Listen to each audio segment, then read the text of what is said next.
नमस्कार अनि हार्दिक स्वागत छ बहसको आजको यो नयाँ श्रृङ्खलामा यहाँहरू सबै आदरणीय दर्शकहरूलाई धेरै धेरै स्वागत गर्दछु। म महेन्द्र भट्टराई। दर्शकहरू, मानव जीवन सङ्कटान्मुख छ। वास्तवमा यो पछिल्लो भाइरस जो नयाँ भेरिएन्ट सहितको कोरोना भाइरसले एक हिसाबले आतंक सिर्जना गरिरहेको छ। छिमेकी भारतमा दर्दनाक दृश्यहरू सार्वजनिक भएका छन्। त्यो हेर्दा हेर्दै हाम्रो देश नेपालमा पनि त्यस्ता हृदय विदारक दृश्यहरू सार्वजनिक हुँदै आइरहेका छन्। नेपालगञ्जमा, ब्रिगञ्जमा र काठमाडौँमा पनि यस्ता दृश्यहरू सार्वजनिक हुन लागिरहेका छन्। यो पछिल्लो भेरिएन्टको जुन खालको आतंक छ, यसलाई नियन्त्रण गर्नका लागि, रोकथाम गर्नका लागि, यसको चेन ब्रेक गर्नका लागि सरकारले आजबाट लागू हुने गरी काठमाडौँ उपत्यका लगायत देशभरका विभिन्न जिल्लाहरूमा निषेधाज्ञाको व्यवस्था गरेको छ, कर्फ्यू जारी गरेको छ। एउटै मात्र उद्देश्य, आम मानिसहरू जसको घरमै बस्दाखेरिमा पनि जीवन बचाउनका लागि, अन्य घरमै बस्दाखेरि पनि हुने अवस्था छ, उहाँहरूलाई चाहिँ घरमै बसेर आफ्नो जीवन बचाउन र समाजलाई सुरक्षित राख्नका लागि सरकारले अपनाएको यो बाध्यात्मक एउटा परिस्थिति हो। यो बाध्यात्मक परिस्थितिमा जीवन बचाउनका लागि आम जनताले सरकारले तय गरेका यी मापदण्डहरूलाई पालना गर्नुको कुनै विकल्प छैन। किनभने पछिल्लो 24 घण्टाको विवरण मात्रै हेर्दाखेरि अत्यास लाग्दो विवरण हामीले प्राप्त गरेका छौँ। करिबन 4000 भन्दा बढी सङ्क्रमितहरू पुष्टि भएका छन् भने 35 जना 24 घण्टाको अवधिमा 35 जनाले जीवन गुमाएका छन्। यो एउटा अत्यास लाग्दो अवस्था हो। र जसरी अझै पनि मानिसहरूले कोरोनालाई एउटा सामान्य हो भनेर जसरी हल्का रूपमा लिइरहेका छन्, यो एउटा भूल हुन जानेछ। किनभने अहिले जसलाई यो सङ्क्रमण भएको छ, उहाँहरूले आफूले यो विषयलाई सार्वजनिक गरिराख्नु भएको छ कि यसलाई सामान्य रूपमा नलिनका लागि उहाँहरूले आग्रह गरिराख्नु भएको छ।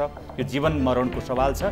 यो आफू मात्रै जीवन मरणको सवालमा मानिस गइराखेको छैन, उसका माध्यमबाट आम जनता, समाज नै सिङ्गो प्रभावित हुने खतरा जुन छ, त्यसो भएका कारणले जो जहाँ हुनुहुन्छ त्यहीँबाट जिम्मेवार ढङ्गले यो कोरोना भाइरस विरुद्ध लड्नुपर्ने बाध्यता सिर्जना भएको छ। किनभने अहिलेको रेसियोमा जसरी सङ्क्रमितहरूको सङ्ख्या बढिरहेको छ, यदि यो चेन ब्रेक भएन भने केही दिनभित्रै नेपालको स्वास्थ्य जुन खालको व्यवस्था छ त्यसले पनि धान्न नसक्ने चुनौती सिर्जना हुने यस विषयका विज्ञहरूले सार्वजनिक गरिसकेका छन्। त्यसो भएका कारणले यो अत्यन्तै विकराल अवस्था जुन आउन खोज्दैछ, यसका लागि सावधानीपूर्वक आफ्नो जीवन बचाउन सबैजना लाग्नुपर्ने आवश्यकता रहेको छ।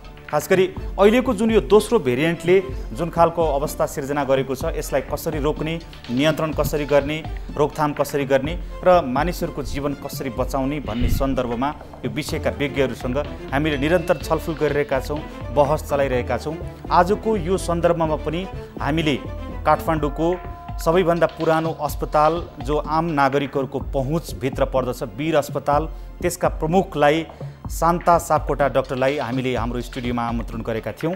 उहाँले बिहान यो कार्यक्रमका लागि समयमा पुग्ने वचनबद्धता व्यक्त गर्नुभएको थियो, तर अन्तिम समयमा आएर उहाँको मोबाइल स्विच अफ भयो। के कति कारणले हो त्यो हामीले जान्न सकेनौँ। र सँगसँगै हामीले अर्को एकजना डाक्टरलाई पनि हाम्रो स्टुडियोमा आमन्त्रण गरेका छौँ, जो एकजना जनरल फिजिसियन हुनुहुन्छ र महामारी नियन्त्रणका लागि काम गरेको लामो अनुभव उहाँसँग छ। डाक्टर धर्म सुवेदी हुनुहुन्छ र निजी स्तरको, कम्युनिटी स्तरको मनमोहन अस्पतालको प्रमुख पनि उहाँ आजको दिनमा त्यो भूमिकामा पनि हुनुहुन्छ। र हामीले अघि उद्घोष गरे जस्तै डाक्टर शान्ता सापकोटा नआएपछि आजका अतिथि धर्म सुवेदीसँग म आजको यो कार्यक्रम अगाडि बढाउँछु। डाक्टर साहब, धेरै स्वागत छ हाम्रो कार्यक्रममा। नमस्कार, थ्याङ्क यू भेरी मच। अब यो अहिले जे परिस्थिति हामीले भोगिरहेका छौँ, आजको रेसियो मैले तपाईँलाई सुनाएँ, आँकडा सुनाएँ, करिब 5000, 4800 समथिङ जुन सङ्क्रमण पुष्टि भएका बिरामीहरूको सङ्ख्या हो यो, र 35 जनाले ज्यान गुमाएका छन् 24 घण्टामा। हजुर, यो फेरि सबै तपाईँको चाहिँ के भने पिसिआर टेस्ट अथवा एन्टिजेन टेस्ट सबै गरेका होइनन्। फेरि जे जति टेस्टमा पुगे, जसलाई शङ्का लाग्यो उहाँहरूको मात्रै सवाल हो। हिजो रातिसम्म काठमाडौँ उपत्यका लगायत देशैभर सबैतिर आवागमन खुल्ला, सबैतिर कार्यक्रमहरू जे जति भिडभाड भइराखेकै थियो, आजबाट मात्रै काठमाडौँ लगायत केही जिल्लाहरूमा चाहिँ निषेधाज्ञा जारी गरिएको छ। यो रेसियो जुन बढिरहेको छ, यो आँकडालाई यहाँले कसरी हेरिराख्नु भएको छ? Thank you. यसको के छ भन्दा कोरोना भाइरस जुन अघिल्लो साल चैतदेखि हाम्रो देशमा लकडाउन सुरु भयो त्यो र अहिलेको जुन अब वैशाखदेखि हाम्रो लकडाउन सुरु भयो आजदेखि भनौँ यो अलिकति चाहिँ कोरोना भाइरसको जुन भेरिएन्ट हो अथवा जुन स्ट्रेन्थ हो यो चाहिँ अलिक कडा रूपमा देखिया छ। कसरी भन्दाखेरि चाहिँ जुन बिरामीहरूलाई देखिने श्वास प्रश्वासमा जुन समस्या आएको छ यो समस्याको चाहिँ पहिलाको भन्दा कम्पेयरमा अहिले धेरै नै चाहिँ कडा रूप लिएको छ र चाहिँ श्वास प्रश्वासमा धेरै नै गाह्रो भएको छ। लङ्स क्यापासिटी जस्तो हेर्दाखेरि चाहिँ बिरामीहरूलाई सास फेर्न सुरुमै पोहोर के हुन्थ्यो भन्दा अलिअलि रुगाखोकीको लक्षण लिएर आउने देखिन्थ्यो भने अहिले हस्पिटलमा आउने बिरामीहरूको सुरुदेखि नै उहाँहरूको श्वास प्रश्वासमा एकदमै समस्या, सुरुदेखि नै अक्सिजनको स्याचुरेसन 70-80% हुँदाखेरि हस्पिटल आइपुग्नुहुन्छ। यो चाहिँ सिभियरिटी 90% भन्दा तल अक्सिजन जुन रगतमा कम भयो भने हामीले अलिकति चाहिँ यो फोक्सोमा धेरै नै असर गरेको छ भन्छौँ। तर अहिले हस्पिटलमा 75-80% को चाहिँ अक्सिजन स्याचुरेसन लिएर आउँदाखेरि चाहिँ उहाँहरूलाई धेरै नै असर गरेको र चाहिँ उहाँहरू चाहिँ सास फेर्न धेरै गाह्रो अनि हस्पिटलमा राख्दा तुरुन्तै भेन्टिलेटरमा राख्नुपर्ने, भेन्टिलेटरमा राखिसकेपछि पनि बचाउन अति गाह्रो र चाहिँ भ्याक्सिन दिएको मान्छेहरूलाई पनि चाहिँ यो कोभिड पोजिटिभ देखिएको छ। त्यसकारण चाहिँ यो अहिले जुन म्युटेसन भएर सेकेन्ड भेरिएन्ट भन्ने आएको छ यो चाहिँ अति कडा रूप लिएको छ र अहिले जनमानसलाई यसले त्रासित गरेको छ। अब यो जुन यहाँले अक्सिजनको सन्दर्भ जोडिहाल्नुभयो, सबभन्दा बढी चर्चा बहस यो अक्सिजनको बारेमा भइराखेको छ कि अहिले यो भेरिएन्ट चाहिँ पत्ता लागिसकेपछि यसको सङ्क्रमण हुने कुनै पनि बिरामीलाई अक्सिजनको आवश्यकता धेरै देखिएको छ। यसको कारण के हो? किन छिमेकी देश भारतमा यो अक्सिजनकै हाहाकार मचिएको छ, हामी कहाँ पनि यो अब त्यही भेरिएन्ट विस्तार भएको भनेर भनिएको छ होइन। अक्सिजनको आवश्यकता कुन अवस्थामा कस्तो अवस्थामा पर्ने हो होइन, र हामी कहाँ अक्सिजनको आजको दिनमा मौजदात अथवा उपलब्धता के हो? यो मुख्य गरेर कोभिडले फोक्सोमा नै असर गर्छ देखिने अहिले देखिएको र समस्या भएको लङ्समा नै असर देखिएको छ। लङ्स चाहिँ मेन के छ भन्दा हाम्रो चाहिँ कार्बन डाइअक्साइडको उसलाई चाहिँ प्युरिफाई गरेर अक्सिजन चाहिँ मिसाएर ब्लडमा पठाउनु पर्ने लङ्सको काम हो। तर चाहिँ के भइरहेको छ भन्दा लङ्समा नै कोभिडको इन्फेक्सन भएर कोभिड न्युमोनिया, दुईटै लङ्समा कोभिड न्युमोनियाहरू देखिया छ। कोहीको 30%, कोहीको 40%, कोहीको 60%, कोहीको 80%सम्म कोभिड न्युमोनिया देखिया छ। न्युमोनिया भनेको एल्भियोलियममा पानी भरिनु हो, जुन अक्सिजनलाई चाहिँ शुद्ध बनाउने, जहाँ चाहिँ कार्बन डाइअक्साइड फालेर अक्सिजन मिसाएर रगतमा पठाउनु पर्ने चाहिँ एल्भियोलाई हो, त्यसैमा पानी भरिन्छ। न्युमोनिया भनेको सुनिनु र पानी भरिनु हो। त्यो हिसाबले गर्दाखेरि चाहिँ सुरुमै नै बढी छिटो चाहिँ न्युमोनियाहरू देखियो। त्यसकारण चाहिँ अक्सिजनको स्याचुरेसन कोभिड बिरामीमा घटिरहेको छ। र अक्सिजनको अवस्था हेर्दाखेरि त नेपालमा अब ठुल्ठुलो प्लान्ट जहाँ अक्सिजन बनाउने त्यस्तो त खासै अहिलेसम्म भएको छैन। केही चाहिँ प्राइभेट कम्पनीहरूले र प्राइभेट उद्योगमा अक्सिजनहरू बनेको छ र चाहिँ सेन्ट्रल अक्सिजन सिस्टम चाहिँ कमै हस्पिटलमा छ। धेरैजसो सिलिन्डरबाट बोकेर ल्याएर अक्सिजन चाहिँ बिरामीलाई उपलब्ध गराइन्छ। तर चाहिँ जुन अक्सिजनको रेसियोमा अक्सिजन उत्पादन र बिरामीको उसमा चाहिँ अहिले अक्सिजन चाहिँ नेपालमा नि सर्टेज हुने अवस्था छ। किन भन्दा अत्याधिक मात्रामा बढिरहेको छ कोभिड। यही हिसाबले गर्दाखेरि हाम्रो जुन हस्पिटलमा अथवा हाम्रो देशमा उत्पादन भएको अक्सिजनले चाहिँ थाम्न सक्ला जस्तो छैन। यदि यसलाई कन्ट्रोल गरेन भने, कोभिड कन्ट्रोल भयो भने त ठिक छ, अहिलेको मौजात अवस्थामा जे छ त्यसले पुग्न सक्छ।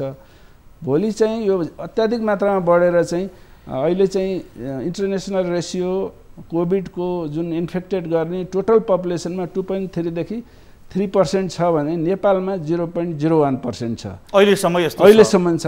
अब यो बढेर 2-3%। तर आजको रफ्तार हेर्दा केही दिनदेखिको यो पछिल्लो भेरिएन्टको रफ्तार हेर्दा त यो रेसियो बढ्ने देखिन्छ। हेर्नुहोस्, सिम्पल उदाहरण, हाम्रो हस्पिटलमा हिजो 400 जनाको कोभिड टेस्ट भएकोमा 60 जनाको पोजिटिभ आयो।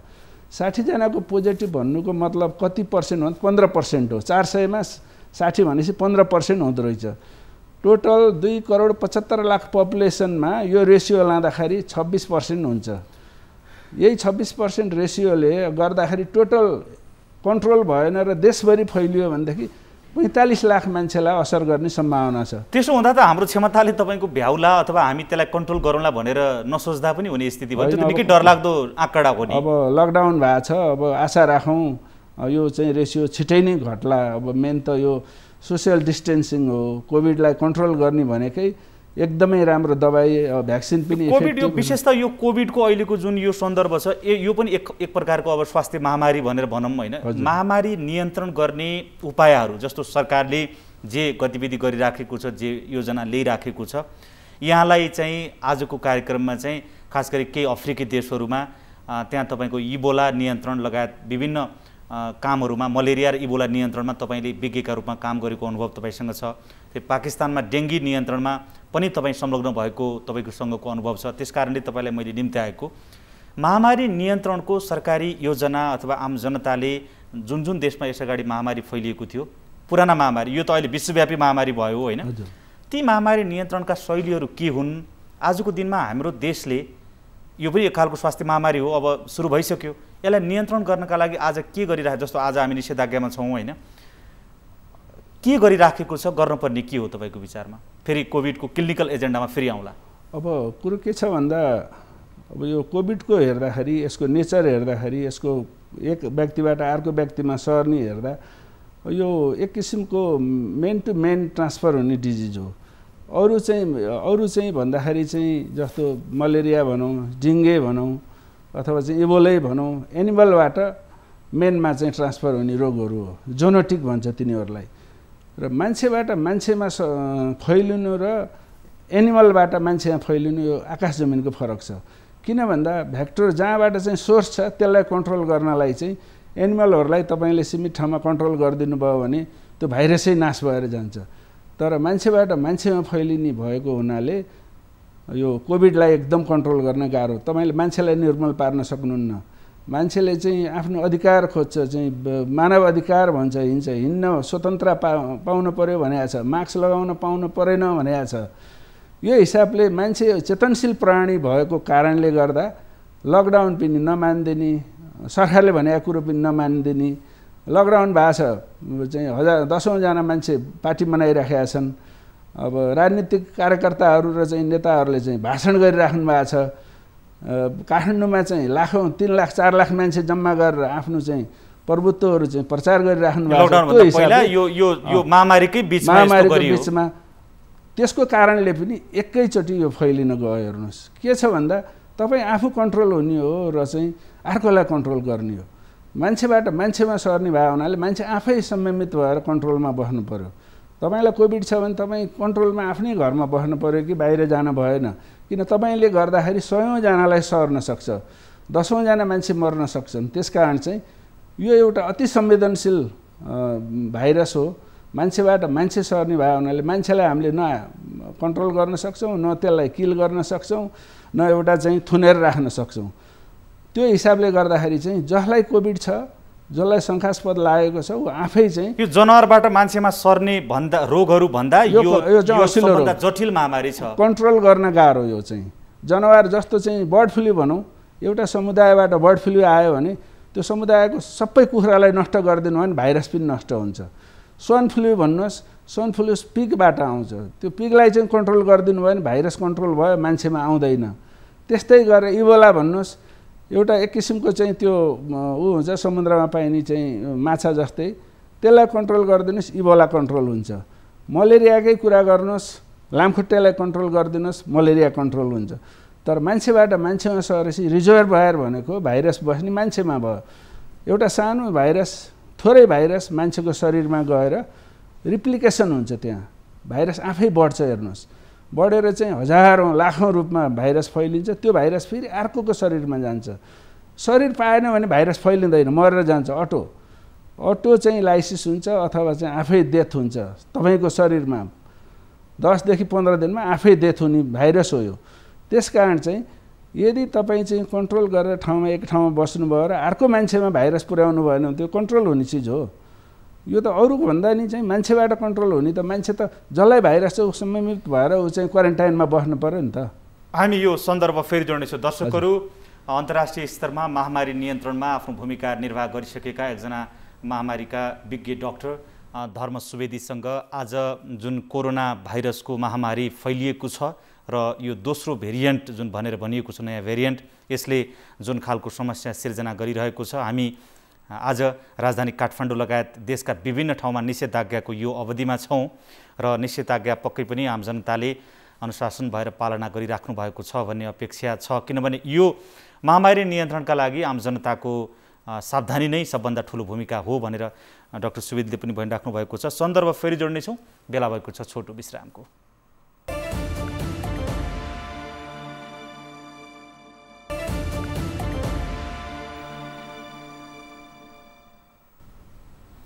विश्रामपछि पुनः हार्दिक स्वागत छ। बहसको आजको यो श्रृङ्खलामा हामी डाक्टर धर्म सुवेदीसँग कुरा गरिरहेका छौँ, जोसँग इबोला, मलेरिया र डेङ्गी जस्ता रोग नियन्त्रणमा, ती महामारी नियन्त्रणमा संलग्न भएको अनुभव पनि छ।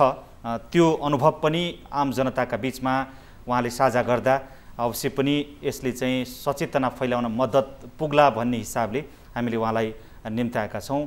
पुनः स्वागत छ हाम्रो कार्यक्रममा। अहिलेको यो जुन भेरिएन्टको जुन चर्चा गरिएको छ, हामी अघिल्लो पहिलो पटकको जुन तपाईँको कोरोना भाइरसको सङ्क्रमण जुन भएको थियो त्यसको एउटा पिक पोइन्टमा पुगेर जनजीवन अत्यन्तै सामान्य हुने अवस्थामा र जेरो सङ्क्रमण दरमा पुगिसकेका थियौँ। यो दोस्रो भेरिएन्ट यति छिट्टै अचानक तपाईँको जुन खास गरी यो दक्षिण एसियामा होइन, भारतमा र नेपालमा, नेपाल र भारत त झन्डै अब सिमाना खुल्ला भएका कारणले भारतमा जे हुन्छ नेपालमा भइराख्ने नै भयो। यो यसरी पटक पटक फरक फरक भेरिएन्टका रूपमा पटक पटक यो दोहोरिन्छ भन्ने जानकारी हुँदाहुँदै पहिलो भेरिएन्टले एउटा शून्यता हासिल गरिसके पछाडि अब यो दोहोरिँदैन भन्ने हिसाबले जुन राजनीतिक गतिविधिहरू, सभा समारोह, जुलुस, तपाईँको भेला महोत्सव, जात्राहरू जुन भए, यो ठिक थियो? तपाईँहरूले सल्लाह दिनु भएन कि तपाईँ जस्तो मान्छेहरूले अथवा सरकारले जुन जुन भयो नि बिचमा कार्यक्रमहरू भए, यसले असर गर्यो कि गरेन तपाईँको विचारमा? यो त हाम्रो मानव संवेदनशील नभएरै हो। मैले भनिसकेँ, आफू कन्ट्रोल भयो भने इबोला यो कोरोना कन्ट्रोल हुन केही पनि गाह्रो छैन। जसलाई भयो अथवा चाहिँ जसलाई यो सिम्टम छ, जसलाई आरटीपीसीआर पोजिटिभ आयो, ऊ चाहिँ सेल्फ क्वारेन्टाइनमा बस्ने अथवा चाहिँ आफ्नो नजिककोले बुझाएको छैन भने बुझेर बस्न लगाउने प्रमुख कारण थियो यसको। त्यही नभएको हुनाले र यति चाहिँ बिचमा यति हाम्रो छाडापन भयो कि यो देशमा इबोला पनि छैन, यो कोरोना भाइरस पनि छैन र कोरोना भाइरसले केही पनि गर्दैन, यो केही पनि होइन, साधारण रुगाखोकी हो भन्ने बुझियो। अब यो भाइरस किन यसरी चाहिँ परिवर्तन हुन्छ, कसरी म्युटेसन हुन्छ अथवा चाहिँ यो भन्ने कुरो त यो ठ्याक्क साइन्टिस्टहरूलाई पहिले कुन म्युटेसन हुन्छ के हुन्छ यो थाहा हुँदैन। हेर्नुहोस्, यो यही भाइरस तर बारम्बार यो दोहोरिन सक्छ भनेर त सचेतना तपाईँहरूले जस्ता मान्छेहरूले भनिराखेकै हो नि, होइन? हो, यो भने हो। र चाहिँ पुरा भ्याक्सिनको चाहिँ सम्पूर्ण चाहिँ पपुलेसन अथवा 60% पपुलेसनले भ्याक्सिन नपाउँदा र चाहिँ हर्ड इम्युनिटी चाहिँ डेभलप नहुँदा चाहिँ सजग हुनुपर्छ। अहिले पनि हुनुपर्छ, पछि पनि हुनुपर्छ। जबसम्म तपाईँको चाहिँ इम्युनिटी डेभलप हुँदैन, यो भाइरसले आक्रमण गरिहाल्छ, त्यति बेलासम्म हामी सजग हुनैपर्छ। यसमा चाहिँ सोसियल डिस्टेन्सिङ हुने, मास्क लगाउने, ह्यान्ड सेनिटाइजर गर्ने, हात धुने, यो प्रमुख कारणै थियो। बिचमा कसैले पनि यो उहरू गरेन, मास्क कसैले लगाएन। हेर्नुहोस्, भिडभाडमा ह्यान्ड सेनिटाइजर कसैले प्रयोग गरेन। अब कोरोना अन्त्य भयो भन्ने हिसाबले मानिसहरूले चाहिँ के भने यसलाई सामान्य रूपमा लिए, त्यसको परिणाम आज हामीले भोगिरहेका छौँ। अघि हामीले सुरुवाती चरणमा पनि कुराकानी गऱ्यौँ, होइन? यो अक्सिजनको जुन एउटा मिथ जुन सिर्जना भइराखेको छ, अक्सिजन चाहिँ कस्तो कस्तो अवस्थामा पुगेपछि चाहिने हो, होइन? किनभने यो अक्सिजनको हाहाकार हुने तपाईँले पनि अघि भन्नुभयो, होइन? हामीलाई पनि अप्ठ्यारो पर्न सक्छ भनेर। तर कोरोना सङ्क्रमण पुष्टि हुने बित्तिकै अक्सिजन आवश्यकता त हुने होइन। के हो, कस्तो कस्तो मानिसहरूलाई चाहिँ अक्सिजन आवश्यक हुने हो? कोरोनाको के छ भन्दाखेरि साधारणतः 80-90%लाई यो सिम्पल रुगाखोकी जस्तै हो। अलिकति चाहिँ सुक्खा खोकी लाग्नु, हल्का ज्वरो आउनु, शरीर दुख्नु, अनि त्यसपछि गएर स्वादमा परिवर्तन आउन सक्नु, टाउको दुख्नु, यी सामान्य लक्षणहरू हुन्। अनि त्यसपछि गएर आँखा रातो हुने, यो यसबाट कति मान्छेहरूलाई जस्तो चाहिँ यङ मान्छेहरू भयो, कुनै पनि रोग छैन भनेदेखि हामीले चाहिँ कोरोना हामीले त पचायौँ, हामी त कोरोना जित्यौँ भनेर फेसबुकमा पनि देख्नुभयो। तर यो के थियो भन्दाखेरि चाहिँ एउटा कम्युनिटीलाई थियो, तर चाहिँ ओल्ड एज, हजुरबा हजुरआमा, होइन, बुढो मान्छेहरू, जसलाई प्रेसर छ, जसलाई सुगर छ, जसलाई चाहिँ तपाईँ क्यान्सर छ, यी कारण यी जो चाहिँ रिस्क फ्याक्टर भन्छ, ओभर 60 इयर्स, अनि चाहिँ कार्डियोभास्कुलर डिजिज, क्यान्सर, अनि चाहिँ सुगर, प्रेसर जसलाई छ नि, यिनीहरू जहिले पनि रिस्कमा हुन्छ हेर्नुहोस्, किन भन्दा यिनीहरूको इम्युन सिस्टम कम हुन्छ। अनि सुगरको पेसेन्टको त इम्युनिटी यत्तिकै नै कम हुन्छ, सेलहरू यत्तिकै पनि चाहिँ इनएक्टिभ भइराखेका हुन्छन्। त्यस्तो मान्छेहरू सजग हुनुपर्थ्यो हेर्नुहोस् है त।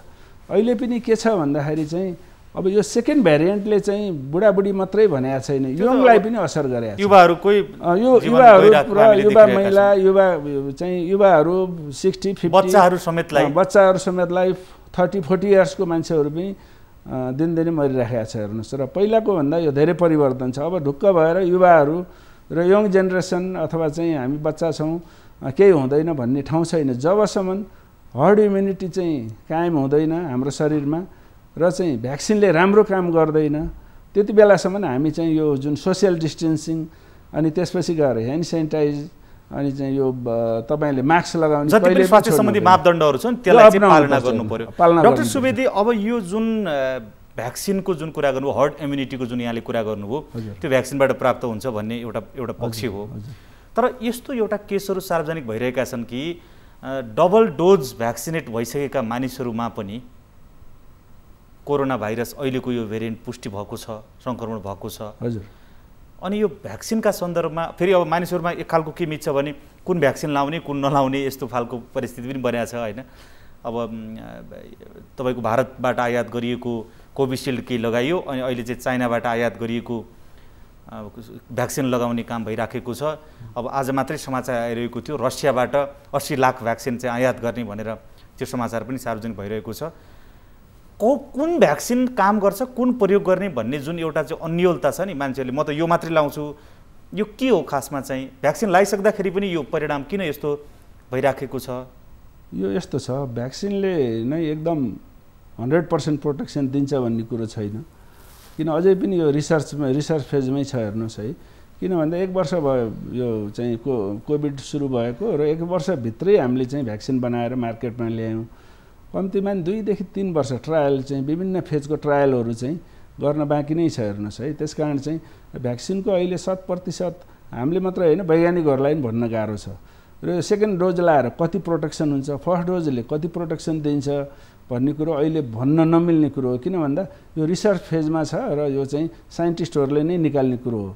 र तपाईँ हामीले चाहिँ यो भ्याक्सिन राम्रो छ, यो भ्याक्सिन राम्रो छैन, यो लाउँछु यो लाउँदिनँ भन्नु चाहिँ यो मूर्खतापन हो। किन भन्दा नेपाल सरकारको विद्वानहरूले, वैज्ञानिकहरूले, त्यो ठाउँमा बस्ने मान्छेहरूले आफ्नो देशमा चाहिँ बस्ने जनताहरूलाई नराम्रो भ्याक्सिन ल्याएर दिन्छ र? हाम्रो पनि त साइन्टिफिक कमिटीहरू छ होइन, नेपाल रिसर्च काउन्सिल छ, उहाँहरूले चाहिँ अध्ययन गर्नुभएको छ यसको बारेमा।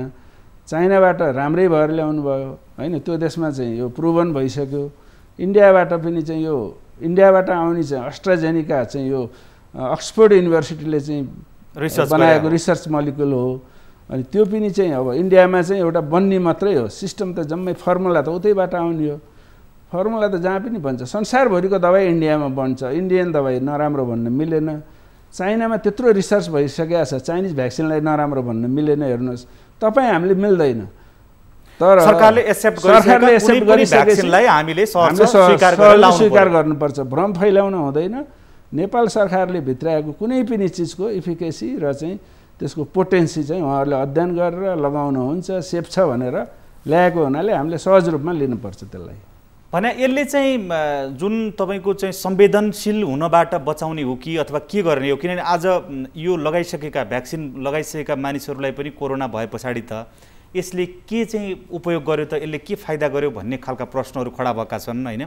अनि अब केही रिसर्चरले भनिरहेको छ कि तपाईँको कोरोना सङ्क्रमण भइरहे पनि जसले भ्याक्सिन लगाउनु भएको छ उहाँहरूलाई चाहिँ मृत्युशय्यामा पुग्नबाट बचाउँछ, यसले धेरै संवेदनशील हुनबाट बचाउँछ भन्ने जस्ता रिपोर्टहरू सार्वजनिक भएका छन्। यो सत्य हो?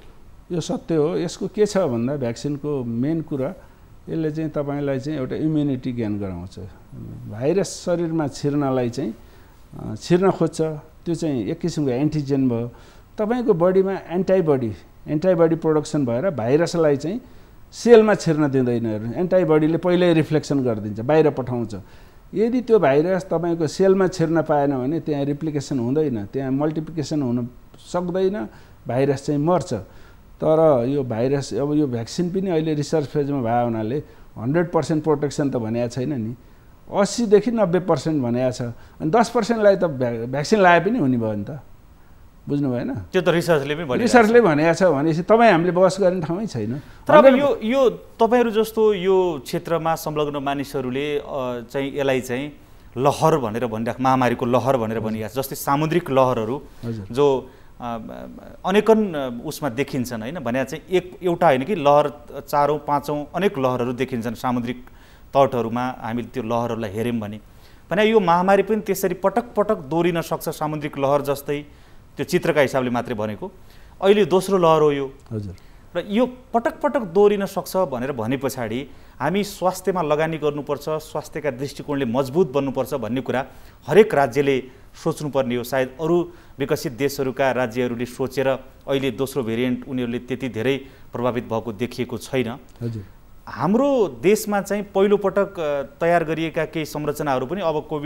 कोभिडको बिरामीहरू छैन भनेर भत्काउने अथवा त्यसलाई चाहिँ डिसेमिनेट गर्ने काम गरिएको छ अहिले अब तपाईँको चाहिँ यो बिचमा स्वास्थ्य संस्थाहरू डेभलप गर्ने आइसोलेसन बढाउने तपाईँको चाहिँ के अरे भेन्टिलेटर बढाउने शय्याहरू बढाउने अस्पतालहरूको संरचना बढाउने जुन गर्नुपर्थ्यो त्यो आज हामी फेरि प्रारम्भिक चरणकै जस्तो बहस गरिरहेका छौँ किनभने राज्यका मान्छेहरूले यो भनिरहेका छन् तपाईँलाई के लाग्छ यो बिचमा हामीले के गरेछौँ हाम्रो राज्य संयन्त्रले के गरेछ अब चाहिँ यो जुन महामारी छ यो नियन्त्रणका लागि स्वास्थ्यका दृष्टिकोणले सबैलाई पहुँच पुर्याउनका लागि के विकल्प छ तपाईँको विचारमा यसको कुरो के छ भन्दा अब म नीति योजना बनाउने एज अ डक्टरका हिसाबले त्योमा छैन हेर्नुहोस् तर पनि हाम्रो केही कमी कमजोरी भयो हो त्यो अहिले हामीले चाहिँ त्यसलाई चाहिँ मनन गर्नुपर्छ किन भन्दाखेरि चाहिँ हामीलाई चाहिँ जुन चैतदेखि हामीलाई चाहिँ अब हुन त अरू देशमा त 2019 मा नोभेम्बरमै देखियो होइन तर हामीलाई देखिया त चैतमा हो नि त फागुन चैतमा लास्ट इयरको चैतमा फागुनमा एउटा केस भयो चैतमा 10-15वटा भयो बढ्दै गयो हो अनि हुँदै हुँदै गएर तपाईँको चाहिँ 2 लाख जति पुग्यो अनि त्यो बेलामा बिचमा के भयो भन्दाखेरि चाहिँ अब भाइरसको नेचर भनौँ अथवा चाहिँ सोसियल डिस्टेन्सिङ त्यो बेला नेपाल सरकारले उच्च ओहदामा बस्ने अथवा चाहिँ यो जुन चाहिँ जनस्वास्थ्यमा ठुलो काम गर्नुभयो धेरै लामो लकडाउन गरिदिनु भयो होइन अनि चाहिँ अत्याधिक मात्रामा चाहिँ यसको बारेमा प्रचार प्रसार भयो हेर्नुहोस् सानो सानो बच्चाले पनि मास्क लगाएर हिँडे हात सानो सानो बच्चाले पनि धोए त्यो बेला एकदमै चाहिँ कन्ट्रोलमा थियो है त्यो भएर चाहिँ कोरोना कन्ट्रोल भयो तर चाहिँ भ्याक्सिनले किल गरे पनि होइन अथवा तपाईँको हर्ड इम्युनिटीले भए पनि होइन त्यो बेला एकदम राम्रो कन्ट्रोल थियो त्यही कन्ट्रोलको बेलामा हामीले एटलिस्ट चाहिँ हाम्रो अब देशमा अब विभिन्न ठाउँमा यो चाहिँ यो कम्युनिकेबल डिजिजको हस्पिटलहरू खोल्न पर्थ्यो हेर्नुहोस् अब भएको हस्पिटलहरूको पनि बेड सङ्ख्या बढाउनु पर्थ्यो अक्सिजनको प्लान्टहरू राख्नु पर्थ्यो त्यो अलिकति कमी कमजोरी हो सबैलाई थाहा छ होइन तर पनि अझै पनि अब हामीले चाहिँ यो पछि पर्यौँ भनेर चाहिँ तपाईले चाहिँ अब आफूलाई गाह्रो ठान्नु भयो भने झन् गाह्रो हुँदै जुन बेला पर्यो त्यही बेलामा हामी लड्नु पर्ने हो अझै पनि हामीले चाहिँ बेड सङ्ख्याहरू बढाउने सबै बेडहरूलाई एक्टिभ बनाउने सरकारी हस्पिटलहरूलाई नि एक्टिभ बनाउने स्वास्थ्यकर्मीहरूलाई नि एक्टिभ बनाएर चाहिँ कोरोनासित लड्ने भनेर चाहिँ उहाँहरूलाई चाहिँ सन्देशमूलक चाहिँ उहरू पठाउने अनि अक्सिजन प्लान्टहरू पनि त बनाउन सकिन्छ नि अहिले पनि होइन लिक्विड अक्सिजनहरू ल्याउन सकिन्छ तर अब समस्याको कुरो के छ भन्दा धेरै कुराहरू आए त हामीले इन्डियामा निर्भर छौँ त्यही समस्या इन्डियामा निर्भर छौँ अस्तिको बेला पाएको भए तपाईँले सबै कुरो उपलब्ध गराउनुहुन्थ्यो अहिले इन्डियामा अक्सिजन पुगेको छैन तपाईँलाई के दिन्छ उसले होइन इन्डियामा अक्सिजन नपुगेर हजारौँ मान्छे मरिराखेका छन् अब हामी त सोसियल डिस्टेन्सिङ लकडाउन हुँदा के इन्डिया बाहेक अरू विकल्प छैन त अक्सिजनको जस्तो अरू चीन अरू देशहरूसँग पनि तपाईँको चाहिँ कूटनीतिक सम्बन्ध स्थापित गरेर वार्ता गरेर यो ल्याउन सकिने अवस्था रहला नि त अब यस्तो छ अब यो नसक्ने भन्ने त केही पनि होइन सरकारले चाह्यो भने सकिहाल्छ हेर्नुहोस् है तर पनि अब अहिले त यो लकडाउनलाई नै इफेक्टिभ गर्नु पर्यो यो 2 हप्ताको लकडाउनलाई एकदमै इफेक्टिभ गर्नु हो भने के हुन्छ भन्दा भाइरसको चाहिँ चेन ब्रेक हुन्छ किन भन्दा यो जति पनि मल्टिप्लिकेसन हुने एक व्यक्तिबाट अर्को व्यक्तिमा यो सर्ने चाहिँ 14 दिनभित्रै तर हामीले लकडाउन गऱ्यौँ के निश्चित जिल्लाहरूमा गऱ्यौँ यो लकडाउन पूर्व जानकारी दिएर गरेपछि काठमाडौँ उपत्यकाबाट बाहिरिने लाखौँ मानिसहरू 3 लाख त हिजै रेकर्ड थियो 3 लाखभन्दा बढी मानिसहरू तपाईँको काठमाडौँभन्दा बाहिरिए अब काठमाडौँमा यसको प्रभाव व्यापक थियो जसरी मानिसहरू भिडभाड सहित गाउँमा गएका छन् हामीले चेन ब्रेक गरिरहेछौँ कि यो परिस्थितिले झन् चेनलाई फैलाइरहेका छौँ किनभने सरकारले लकडाउन गरेपछि जहाँ हुनुहुन्छ त्यहीँ रहनुहोस् भनेर भन्न सक्नुपर्ने परिस्थिति पनि थियो नि मान्छेको जीवन बचाउनु त ठुलो कुरा थियो तपाईँ हाम्रो समस्या चाहिँ रोगभन्दा नि भोग छ हेर्नुहोस्। यहाँ चाहिँ 10,000 15,000 चाहिँ काम गर्ने मान्छेले 2 हप्ता काम गर्न पाएन भने के खान्छ? रोगले भन्दा भोकले मार्छ। रोगले त 10%लाई मार्छ नि, भोकले त सबैलाई मारिदिन्छ हेर्नुहोस्। खानको लागि, बाँच्नको लागि र आफ्नो घर सेल्टर खोज्न गएको हुन् जनताहरू। अब तपाईँले यहाँ बस्ने भनेर भोकै राखेर नि भने खानी लाउने र कोठा भाडाको सुनिश्चित गरिदिनु पर्यो नि त। गरिदिनु पर्थ्यो त्यो त्यो हो भने चाहिँ नगएको राम्रो। तर चाहिँ अब छैन त केही पनि होइन। मानिसहरू गइसके यो जुन चेन ब्रेक गर्ने भन्दा पनि चेन फैलाउने जुन समस्या मैले देखाएँ त्यो हुन सक्छ। बढ्छ, त्यो त डेफिनेटली बढिहाल्छ। तपाईँको गाउँमा बढ्छ, जो चाहिँ घर गयो ऊ चाहिँ 14 दिन घरमा नै क्वारेन्टाइनमा बस्नु पर्यो। त्यहाँ गएर पनि आफ्नो परिवारसित घुलमिल गर्न भएन। जे दृश्यहरू छन् यो अहिलेको भन्दा भयानक दृश्य हामीले भोग्नुपर्ने हुनसक्छ। किन भन्दा जति काठमाडौँमा भयो सबै जिल्लामा त्यो हुनसक्छ। हस् डाक्टर साहब, हामीलाई महत्त्वपूर्ण समय दिनुभयो। यहाँको समय र संवादका लागि धेरै धेरै धन्यवाद छ। Thank you very much. साधारण दर्शकहरू, हामीले आज जुन कोरोना भाइरस महामारीले दोस्रो भेरिएन्ट जुन भनिएको छ यसले जुन आतंक सिर्जना गरिरहेको छ र देश काठमाडौँ उपत्यका लगायत देशका विभिन्न जिल्लाहरूमा निषेधाज्ञा सरकारले जारी गरेको छ र यो सन्दर्भमा यसबाट बच्ने उपायहरू, रोकथामका उपायहरू लगायत सन्दर्भमा महामारी अन्तर्राष्ट्रिय विभिन्न देशहरूमा महामारीका बेलामा काम गरेको अनुभव हासिल गरेका डाक्टर धर्म सुवेदीसँग हामीले कुराकानी गऱ्यौँ। अर्को श्रृङ्खलामा नयाँ विषय र पात्रहरूका साथ फेरि उपस्थित हुनेछौँ। आजका लागि यो कार्यक्रमबाट हामी सबैलाई बिदा दिनुहोस्। नमस्ते।